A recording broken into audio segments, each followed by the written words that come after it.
Thank you very much for that. We want to pick up here now a developing story from the continent.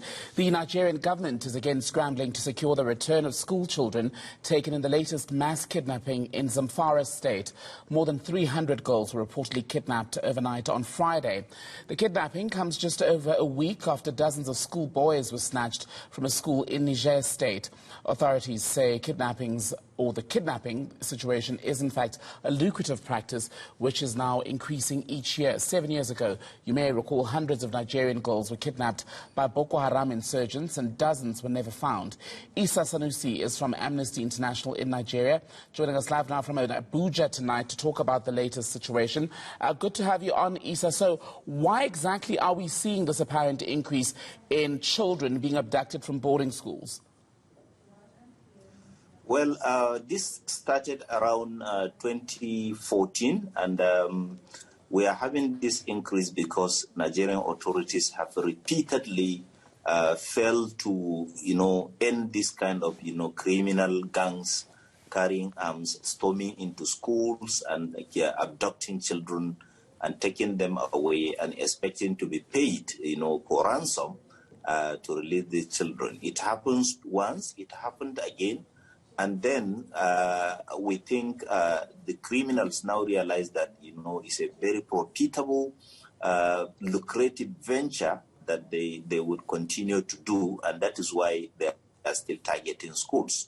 And most of these schools are in rural areas where there is no enough security, and even the schools are not in good condition, and they are largely isolated and neglected.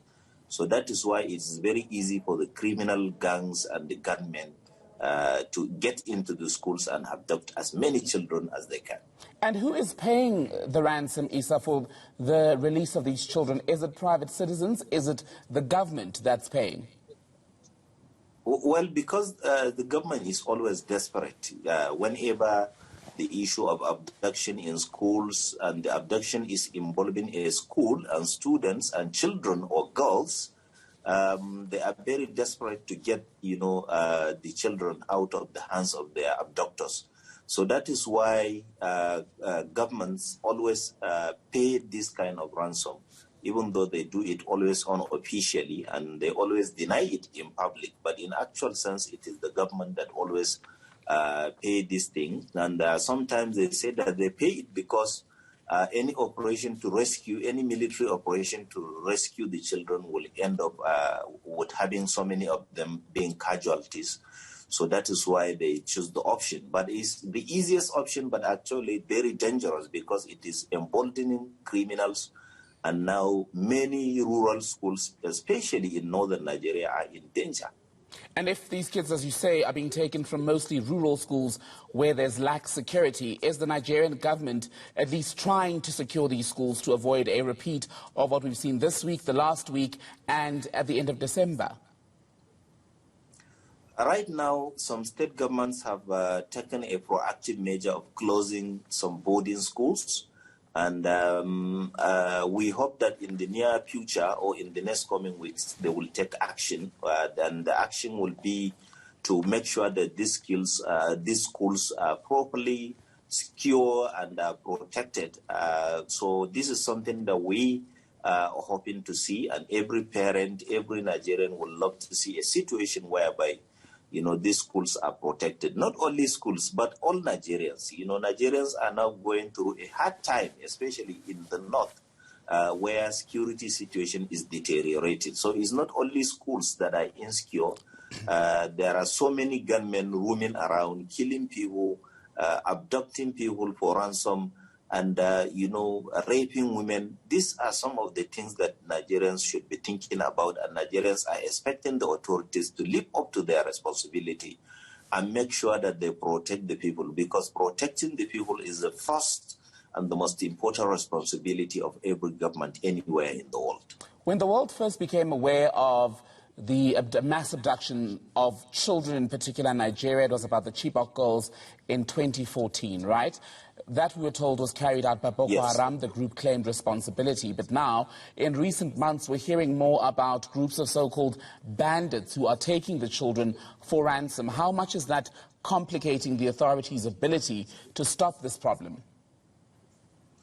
Well, bandits are now on rampage across northern Nigeria, especially in the north central and some part of northwestern Nigeria. And they are actually moving from one village to another, killing people, destroying farmlands, roasting cows, and raping women, and abducting people for kidnapping. And Nigerian military is operating. We have 36 states in Nigeria, but Nigerian military has been conducting military operations in at least 32 states.